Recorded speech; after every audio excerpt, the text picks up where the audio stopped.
So did you see? So the dictator of Belarus. He refers to himself as Europe's last dictator. By the way, that guy is a legit like. That's how he describes himself. Yes. So Belarus, probably everybody knows, is kind of a puppet nation under control of Russia. Yes. Fair. Yes. They are hand in hand on this thing. So one little thing, and I mentioned it earlier in the week, but this guy did a thing fairly recently, like a couple years ago, that invited a lot of sanctions be put upon him, where there was a journalist flying over Belarus, not into Belarus, over it, international flight. He sent his Air Force up to stop the plane and ground it. And he arrested the journalist and his girlfriend, and he holds them to this day. In response to that, sanctions were placed upon Belarus. He said, if you place sanctions on me, I will flood your countries with terrorists and drugs.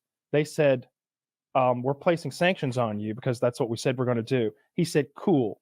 He advertised across the Middle East and Africa how easy it was to get into Europe through Belarus. Alongside that, he slashed the prices of air travel from the Middle East, Syria, North African nations, all those places. He slashed those prices, made it incredibly affordable to get into Belarus. Then he gave them all instructions on how to get to the borders of Poland and the other nation that's up there.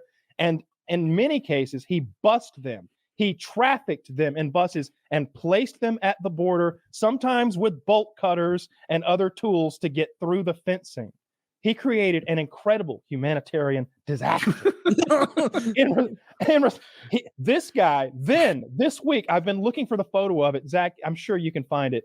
He's doing like a press conference because he's on the world stage now, right? He's involved with this mess. He's like, here's what we're doing. Here's our progression. He shows this big printed out battle plan. It was clearly top secret information that not only showed how they were going to split Ukraine into 4 different countries eventually, but how they would like have the economic regions based and how they would invade a completely different country. I think like Slovakia or Georgia or something like that. They're like, in there's like an arrow pointing for an invasion to another country. It showed an invasion that hadn't started yet. It's incredibly, and he's showing it. He's on TV. No one's stopping him. He went Michael Scott, and he was like, "How much to make it?" Like a poster board. And they're like $80. He's like, "What if I make it the whole fucking wall?" They're like, "Blow the top secret information up to the size of my wall, and then turn the cameras on." Well, to record, sir? No. For the world to see. Man, you need someone around you to say no. Sometimes, like he needed one guy to be like, "Please don't kill me," but Putin's gonna be upset if you show him what you're. It's the southern central one, I think, that was the secret. Moldova, yeah, Zach says it's Moldova. But yeah, this is the genius that's tagged along with Putin for this venture. So this guy's probably liking it. I haven't heard boo about Belarus my entire life. Oh, they're really fucking Belarus up with the sanctions and stuff now. So it's interesting to see what's going to happen there. This whole thing has been fascinating. I've never. I think it's the third biggest thing that's happened in my life.